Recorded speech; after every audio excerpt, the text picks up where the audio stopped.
thank you, first of all, for doing this. Thank you for coming on. Oh, my pleasure. All right. So the few questions that I had for you, and, I hope you can see me well and you can hear me well, correct? I sure can. Okay, awesome.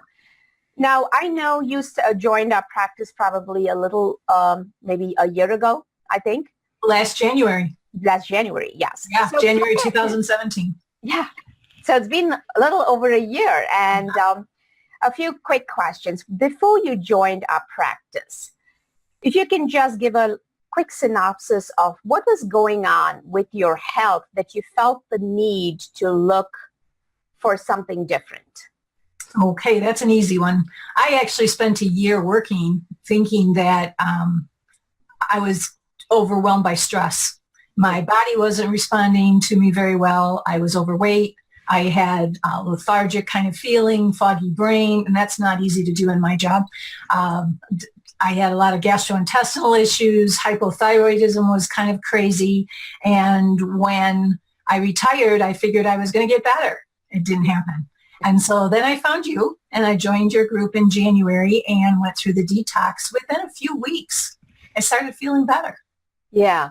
So if I were to ask you, like, what was the pressing issue? Like, I'm assuming not just a year prior to joining our practice, you were having problems. Had you had some ongoing issues, but you kind of accepted it and did not do much about it? Or was it something that started bothering you just a year prior to you joining our practice? Well, what had been happening for most of my life, like I've had hypothyroidism since I was 25 years old. Mm-hmm. And then I have hives when I was 8 years old, cold urticaria, that would just be terrible. Everything would swell up, and I never knew when I was going to have an attack. Mm-hmm. And gastrointestinal problems, but for years I pushed those aside. And then in 2014, I had sepsis, and it threw my body into something really wacky. Well, I thought I was coming out of it, and I thought I was healing, and everyone kept telling me I was healing and looking good. But that 1 year I was referring to, nothing was good. I was tired. I was not thinking well. I was emotional, things that were just coming to a head. And thinking that it was my age and I had to retire, and I did. And like I said, those 6 months. So yes, I've had these chronic conditions besides, high blood pressure too. I was dealing with that. But I just kind of went along doing what you do every day. You try to eat healthy. I thought I was eating healthy. Little did I know I wasn't as healthy as I thought I was in my eating habits. Yeah. So when it was one of those things where I went to your first session, you started talking about the symptoms I was feeling. And you were talking about how food is the healer, and it just resonated with me. And so I committed to the program, and that's probably the best thing I have done in I can't tell you how many years. Because today I am not on blood pressure medication. I have not taken my hive medication since April. Wow. That just blows me away because I've done that for 57 years. 57 years I was on medication, and now I'm not. And it's all because of what I'm eating. And I know that for a fact, because if I screw up, I know it. So thank you for that. That was something that I feel is probably the most successful in my world. Yes. There are two types of patients we get. Most people who find us because they're tired. They're sick and tired of being sick and tired. Yes. Or they know that there's a different way and what they're doing is not making any sense. And then unfortunately, we're all humans, right? Mm-hmm. Like you said, you had all these problems, and for 57 years, you've had something, you just accepted it, which is why you didn't look for a different solution. Right. Or a lot of times, me as a doctor, when I initially started my practice, I truly believed people get hypertension. I truly believed people get diabetes. There's nothing you can do about it. It runs in your family, and that's the way you accept it. And my job was to diagnose, treat, and keep those things under control so that we can prolong their life to normalcy. So a lot of times it's both the doctors as well as the patients. We are in the system and we have no idea that there's a different approach. One of the things that I guess for you would be like 57 years you'd had cold urticaria, but it didn't necessarily interfere with your day-to-day living. Oh yes, it could very well. When I would have a hive attack, I was out for a week or two. I was on prednisone. The amount of medication I was on was ridiculous. I would have adrenaline shots. So I could go 2 years with nothing. And then all of a sudden I was out, and I could be out for weeks because of the hives. Okay. And so that's pretty significant. But if you looked at why you didn't do something different, why you didn't question it, would you figure out, can you tell me why you probably did not think of a different way? And what got you to actually think, hey, there might be something different about this? Well, with the hives, I just accepted what all my doctors said. And I went to multiple doctors. I went to the doctors who told me that it was all in my head and I needed to see a psychiatrist. I went to doctors who gave me some very dangerous medications. So I tried very hard. I took shots. It was working in that way. And actually, when I sought out your program, I wasn't thinking of my hives. I wasn't seeing them because I just accepted them. I've lived with them since I was 8 years old, and I wasn't thinking that.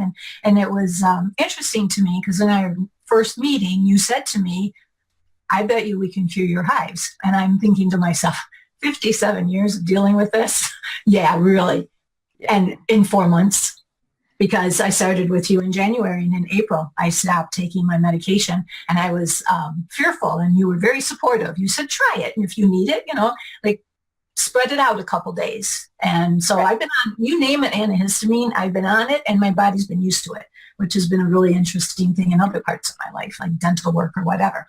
Right. But it was one of the most amazing things. And this past summer, I had one of the best summers because I'd meet up with friends, and their first comment to me at lunch or dinner was, wait, you have ice in your water, because I never could. Wow. I never could. So that was a side effect. Or I shouldn't call it a side effect. I'm going to call it an additional bonus because I lost weight. My body is functioning so much better. Even my daughter says to me, Mom, you have so much more energy. And so those are the reasons I came to you. But the hives were a nice present. So thank you for that. Right. Good of those is awesome.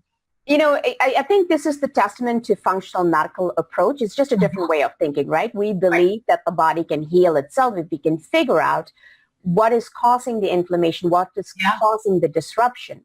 And a lot of times in medicine, with the 15-minute appointments that you have with your doctor, even if your doctor is good, I personally, even in my medical practice, I don't think any of my patients can complain that, oh, my doctor just ran in and ran out. That's not a complaint. They may have other complaints that I just lecture them forever, but they don't complain that I walk in and walk out. Yet, if we don't address the root cause, and if you're not in a therapeutic relationship, and I call this a therapeutic relationship is because you have to heal and I have to heal. Because when you heal, I heal. So it's 100% the two of us have to put in. I have to be able to listen to, like, let's say, I told you to make some changes and you just said, absolutely not, this is not something I can do, then I have to take baby steps with you. But you were one of those who just said, you know what, I'm ready. And I think in many ways, because you were retired, you were able to somewhat focus on yourself and you had a very supportive family. I do remember all of that. Yes, so, my husband came. But the other thing, Dr. Chillam, is that when people are working, when they do have other things in their lives, that's what they blame. Because of my retirement, besides having the time, there's no doubt about it, but I had nothing else to blame. It was like, okay, now I can't blame my stress or my hours or whatever. It was like, oh my gosh, I'm eliminating all of the reasons I thought I was having all these problems. Right. So that's another issue that I had never even considered. That's very interesting that you say that, because one of the biggest challenges that I see with patients too, when they get something goes wrong, they're looking outside for a trigger, saying, if only my husband would do this, if only my kids would do this, if that's only I had this. But just to take a step back and say, what can I do to empower myself? And a lot of times I think it's really being receptive. You have to be receptive. We can give everything that we have, but if you're not receptive and you don't have an understanding of what we're trying to tell, a lot of our clients may not succeed because of that.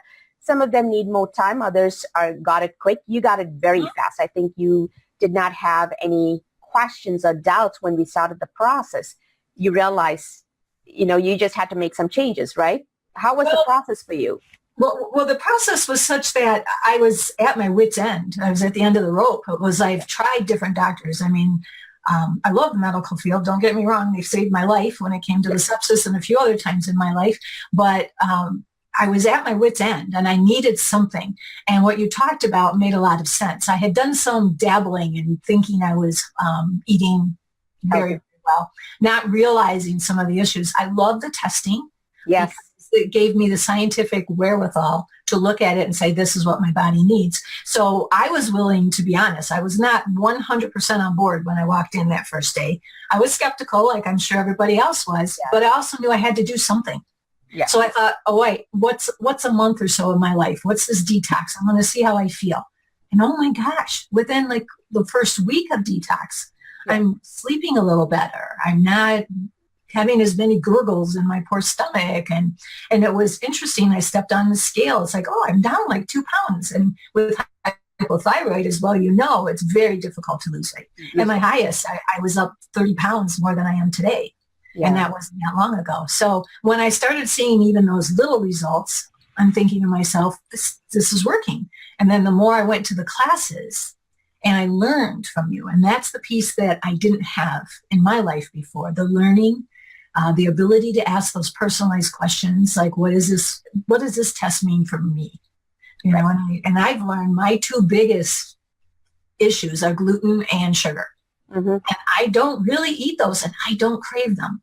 Yeah. And I really believe that's what's healed me as far as all of these things are concerned and giving me the energy, because my body is now healing itself the way it's supposed to. Right. So do you think the changes you made were difficult initially, or is it something that was a process for you, or is it something like you were surprised that it was easy? And I mean, a lot of today somebody was, as they're finishing the program, they were saying, I'm eating so much and I'm not hungry and I'm losing weight. How does that work? Right. How was it for you? It started off very hard. Mm-hmm. I sat and thought to myself, especially that first week on detox, what am I doing to myself? This is awful, you know. But I thought, no, I committed to this. I need to try it. If I don't try it, then I have no one to blame but myself, kind of a thing. So I've tried so many things in my life to get healthy. I thought, okay, I will try this. But as I went through the process and I started seeing some success, I agree, it started getting easier. And then it was like, wait, look at this big meal I'm eating. And here's something my husband still to this day forgets and then will tease me when I remind him. I could not eat past 5 o'clock at night or I was not sleeping because I had so many gastrointestinal problems. Wow. And that changed starting in about the second week of detox. And then the amount of food I was eating, it's the same statement that you just made about the other person. I would sit there and order a meal at a restaurant and easily take home half and still be very gorged and feeling full and, oh, this was not, good for me. Now I'm eating these big plates of food, and mainly vegetables. I have to admit I was on the meat part of it, but it was a condiment. It was a small amount. A few ounces satisfied me. Don't do that as much anymore because I'm liking the vegetables more and more and trying different ways of cooking them. But it was a process. The beginning, I was very skeptical. I thought, all right, I in for a dime, in for a dollar kind of a thing, and just lived through it. And then the more I learned, the more I saw success, the more I wanted success. I graduated in August, and I haven't changed my diet. Do I slip once in a while? Sure. Yeah. Is it hard to get right back on track? No, it's not that hard. And so because I remember how bad I felt, I never want to go there again. Right. And I think one of the other things we also try to really encourage is to learn, the classes. And I think your group was the last group that I did live classes, mainly because I got a lot of feedback saying, I wish I could listen to this information over and over again. So we started recording the classes. And so the newer groups are getting a recording and they can actually formulate their questions and send it back to us or talk to Marina. And we have now nutrition coaching every 2 weeks as a group setting rather than one-on-one. Because I think that way people have a better foundation because we don't want people to forget this information. No. Number one. Number two, this is not a diet.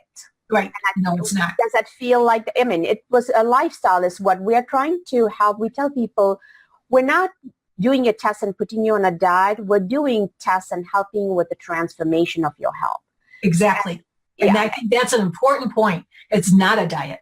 It's not. It's a lifestyle. It's what your body needs. It's like anything else. When you're taking care of children, you give them what they need. You have to take care of your body, give your body what it needs. And I haven't updated you as much lately, but I'm exercising 3 times a week now. Wow. I know. And I couldn't do that. I didn't have the energy. I was like, we went to, Anytime Fitness? Yes, Anytime Fitness. And I couldn't even handle that. It was hilarious. Yeah. I thought that was so funny because it was only an hour and they were just doing a few little things and I went home exhausted. And now I'm exercising, I'm walking, I'm babysitting my 1-year-old grandson and following him all over the house, picking him up, throwing him up in the air. So it's because I gave my body what it needed. Yeah. And then my body is telling me, okay, now you're ready to exercise. So I agree with you. It's a lifestyle.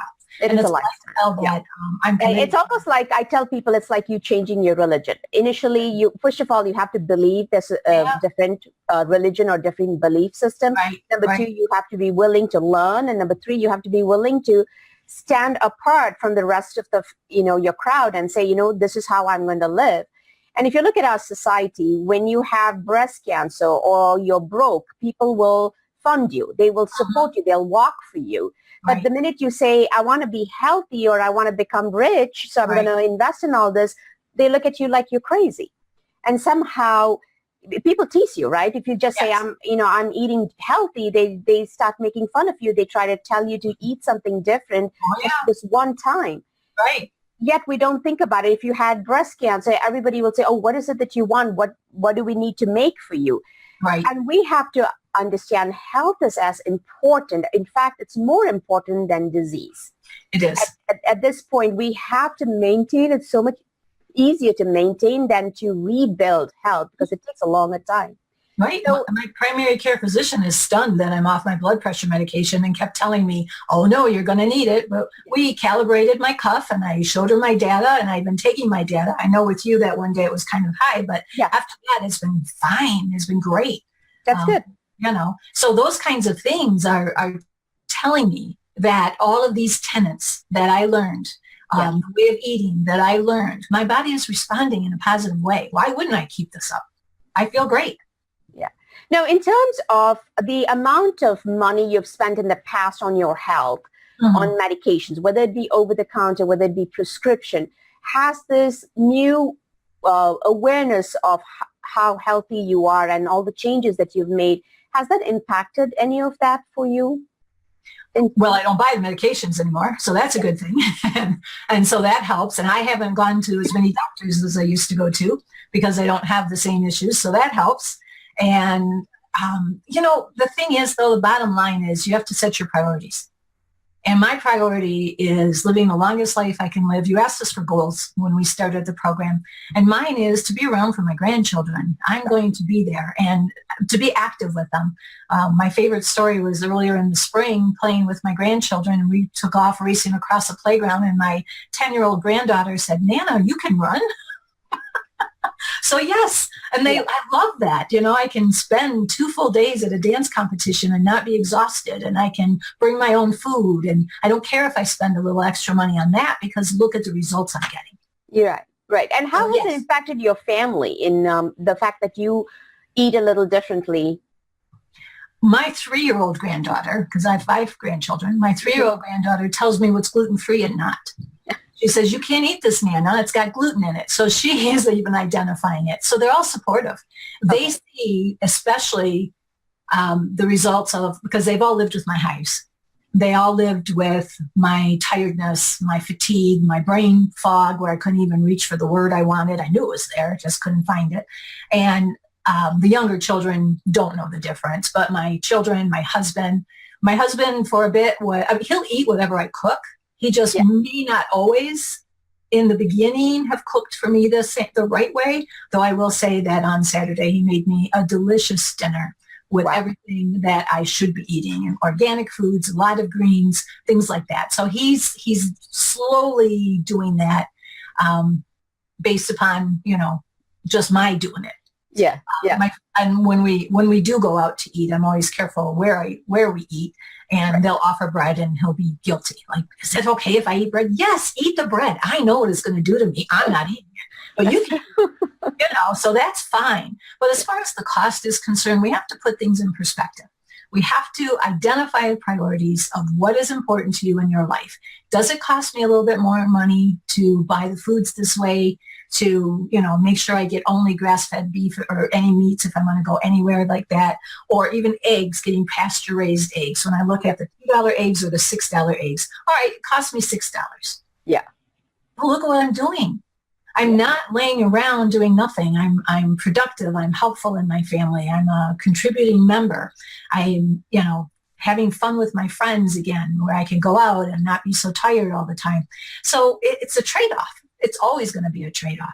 And I'm not having the doctor's appointment. So I look at that as the trade-off too. And I'm not having to worry about what's going to happen to me. Yeah. If anything, I'm astounding a lot of people I had, seen in the past. My primary care physician especially is cracking me up because I've seen her for 20 years. Yeah. She sees the difference. Yeah. So the only thing I was worried about is I was losing too much weight, which I thought was cute. Actually, I'm glad you brought that up, because one of the things, maybe I have not impacted, given this knowledge enough for people, but we're all three different types. Mm-hmm. I've always said it's the Vata, Pitta, and Kapha. So some people are always going to be a little chunky and the others will be a little more skinny. Yeah. And one of the biggest challenges which we have, and as people are starting the program, I do warn particularly men that they will lose weight, because that's how their hormonal structure is, and women tend to lose weight a little slower. But there are some women, who are supposed to be small built. Genetically, that's their frame. They tend to lose a lot more weight when they start eating healthy. And that weight, I have not impacted enough upon our clients. That's actually inflammation. You're not losing strength. You're actually losing inflammation. And that's the bad type of weight that you actually need to get rid of. And you're not going to get rid of it just by exercising. It is actually inflammation that should go away as the body begins to heal. So what would you tell to those folks who are really concerned about, I'm losing too much weight, or, I really got to have some meat on my body. Otherwise, I'm too thin. What would you tell them? One of the things I've learned through this whole journey, more than anything else, is listen to your body. If you're eating healthy and you are losing weight, because you're supposed to. And so listen to your body. Absolutely. The only time I can even imagine that this would be a problem is if you're not eating correctly. So if you're eating the foods you're supposed to be eating, if you're eating a lot, and I do, my husband cracks up because he doesn't like lunch, and I need lunch. And I eat a nice big lunch, and I eat a nice big breakfast and dinner too, and I'm enjoying that. I can make different dishes. But my body lost, like I said, at one point, almost 30 pounds, and I didn't set out to lose weight. That was not my primary concern. So I'm listening to my body. And I've learned that when I switched, sometimes like the winter diet kind of a thing, maybe I put on a couple pounds, but then I lose a couple pounds. I'm listening to my body. So if you're losing the weight, it's because you're supposed to. Let your body heal itself, because I trust my body and I listen to it much better than I ever did before. I ignored my body before, like you had pointed out earlier in this conversation. You just get used to it and you just, oh, well, whatever. I don't anymore. I listen. And so when I've lost a couple more pounds, I say, well, something must have been happening where my body needed it. I have a new set point. I know that. I go a little up, a little down, a lot better. A piece I really like, a little added bonus. It's only 7 pounds more than when I got married. I fit into my wedding gown again. Wow. But you know what? When it comes to health, they say your body weight should be the same as your high school weight. I think that might be too less for a lot of people, but ideally, if you're closer to your high school weight, you're probably at your ideal. About 7 pounds more than that, because I got married when I was 23, so I was close to that. But I'm in that kind of range, and it just amazes me because there were many years where I tried to lose weight, and with hypothyroidism, that really throws your body into wacky. That's right. And I don't even. I mean, my numbers are good with my thyroid testing, and I just keep. I don't play with losing weight. It's what my body did. Right. Right. Because I am. Yeah. And now, in terms of as you talk about that, when you find somebody like a lot of our new clients will really struggle with the initial changes, like you said, you were overwhelmed when you started. Thinking back, is there a simple way for them to ease into this program and not feel so overwhelmed or feel like they're giving up a lot? Like, for instance, I know you found different ways to make different dishes. Right. Have you given up desserts? Not totally, but the desserts I eat have dates or honey or something like that. What's fascinating to me is I was a huge sugar freak before. I can't even handle it anymore. I did try a cupcake, gluten-free, but still the sugar in there was just way too much. So yeah, I don't feel deprived, and I get the fear, but it's like anything else. Anyone who took anything, if anyone's gone to college, if you do anything, when you get that syllabus, you freak. Yeah. There's two ways of looking at it. I believe the journey of 1,000 miles begins with a single step, or the way to eat an elephant is one bite at a time. So yeah, I was overwhelmed when we first got the books, when we got all of that. And then I kept thinking, no, I was overwhelmed in every single one of my college classes too. And I just took a step back, took it step by step by step, and said, you know what? I committed to this. I want to take these classes. And the more I went, the more I learned, the more I learned, the more I wanted to learn. Right. So I think you're going to have to recognize this for people and help them understand. It's just like a college course. You got that syllabus, you're going to freak. What do you mean I've got to do all these papers? What do you mean I have to do all this work? Or building a house. What do you mean it's going to take this much? Whatever it is we begin, it's intimidating in the beginning.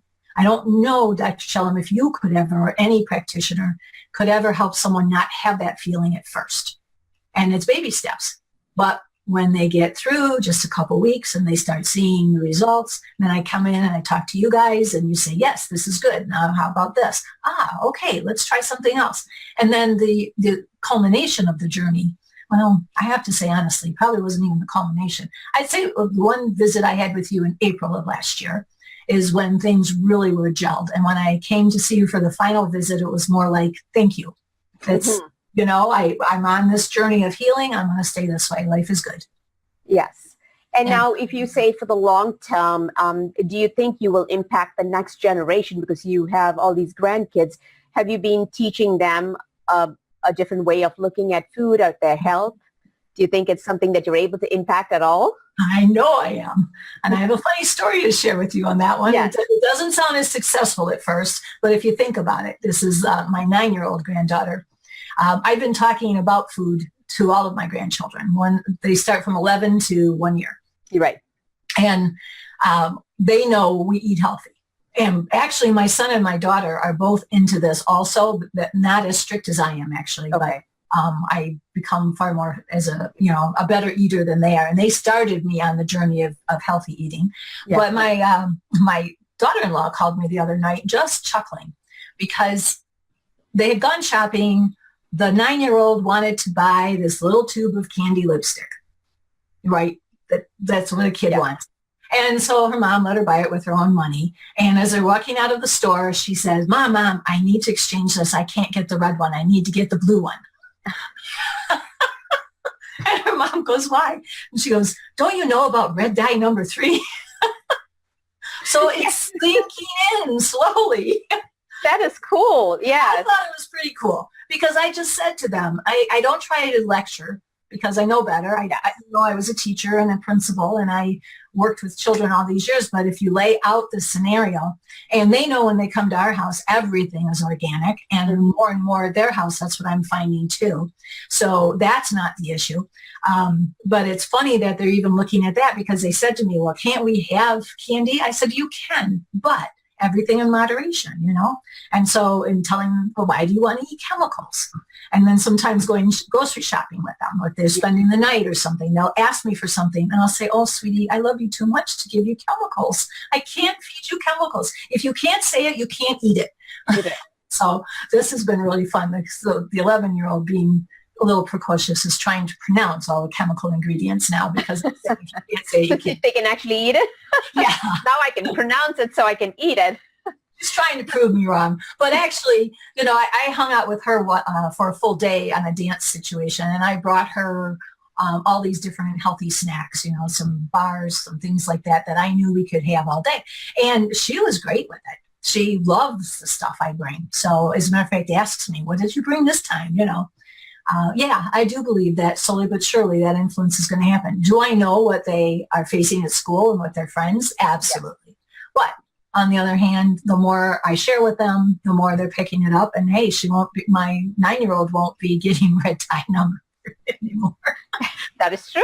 Her mom's That's actually very interesting. I mean, you just get them interested in this, and as time goes by, it becomes a way of life even before they know, because most of our kids kind of behave and live like the way we do eventually. They will. They really will. And the thing is, children today are exposed to far more of their friends with allergies and food concerns. Absolutely. And they're more aware of that than most children have been in the past. And so I know that's something that my 9-year-old has a best friend who's got a lot of food allergies, and she'll ask me different things. Does this have egg? Because, my friend couldn't eat it. And well, honey, she's not here today, and it's okay. But even like when they come over now for spending the night, we bake healthy foods. We made gluten-free organic macarons the last time they were over. I didn't even know what that was. But we looked that up, and, they love baking. They love making those things. So, yeah, I think that is an influence. And, this is a process. And that's what, if I could say one thing to anybody, which actually I have, because we sometimes meet with some of your students or your ex-students from your program for lunch, and we try different healthy places, it's a process. You cannot take a pill and be better like we used to believe was the situation. Why we used to go to doctors. Why can't you cure me? What is the easy answer? It's not. We have to feed our bodies the right way. We have to maintain that, and we have to care about that. And it's okay to make it. It's a little hard, yes, but is it impossible? No. And you bring a very good point, because I always say there are two types of diseases that we get and diseases that we develop. Diseases that we get, like the flu and the pneumonia, you can treat with a pill and antibiotics, because it's something else is attacking us. Right. But diseases that we develop, it's so many steps go wrong before it pops up as a symptom or a disease. And symptom basically is an alarm. It just says, you know what? It's pointing towards a dysfunction. You got to find out what were the steps that went wrong to cause that dysfunction. Right. So I think looking at a medication, I'm not against medicines. I still will give medicines. It's just that it's a temporary fix till we figure out what is going on. Right. But most people just wonder, my sugar is high. Can I take a medication? Now my sugar is under control, so I'm good. And that's what I feel like we need to stop doing, that we take the medicine, control the sugar so your body's not having to fight on its own and wear down, but figure out why you have high blood sugars is how I would put it for most people. But that's a journey. You made a journey to illness. You have to make a journey back to wellness. You know what? I think that is probably the best line I've heard. We all make that journey to illness and don't even realize it. Yeah. And then we have to then commit to the journey to wellness. And that for me has just been such an eye-opener. Right. And so worthwhile. And I have to knock on wood because I'm a little superstitious. I've not been ill, and I have grandchildren who go to school and get colds and get the flu and get whatever. And I babysit them when they're not feeling well. And my body's fought it off. And I just love that, because here I am, 65 years old, supposed to be a little bit more in that range of, be careful. Older people tend to get illnesses more. No, I'm the healthiest one in the family right now. So and also there's a very important point as to why you would be healthy too. You have found new purpose in life. Before it was just focusing on your health and all of those issues where you were the focus of the family, but now you have a purpose where you feel like you're contributing so much to your family. And if you look at the blue zone areas, that's the only reason why people live long, is because they had purpose in life. Yes, you need a purpose. There's no doubt about that. And that's, any of my friends who've been talking about retiring or doing anything like that, what is your purpose? Right. Well, I'm back to being what my original purpose was, as a caregiver. That's what I've done most of my life, in both my career and my, being a mom and being the oldest sister. We've lost both of our parents. So, that was just my role. And it's a role that suits me. I'm comfortable in it. Okay. And I needed to get back to it. And that's my purpose, and it's paying off really well all the way across the board. Very nice.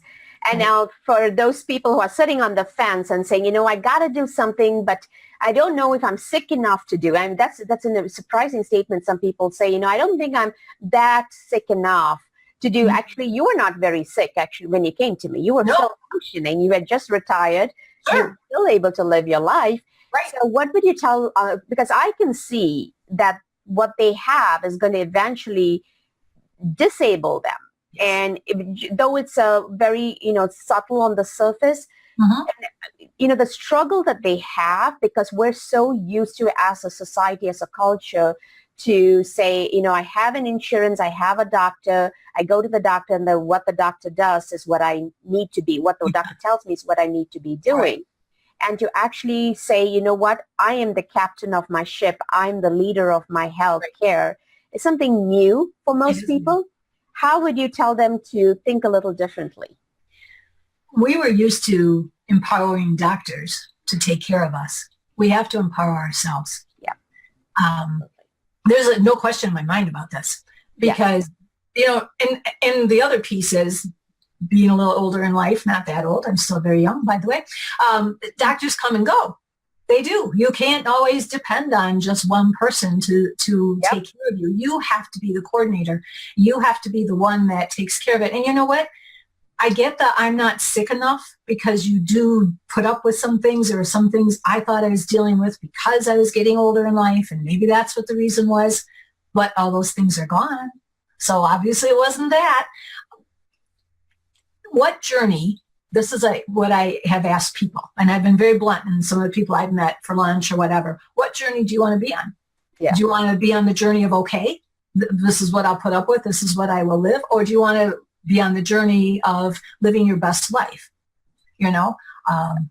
That's a piece I think each person has got to decide for themselves. There's no fast, quick answer, but there is an answer. And the answer can be extremely positive when you find it. I know I'm experiencing nothing but, I shared with you a few times.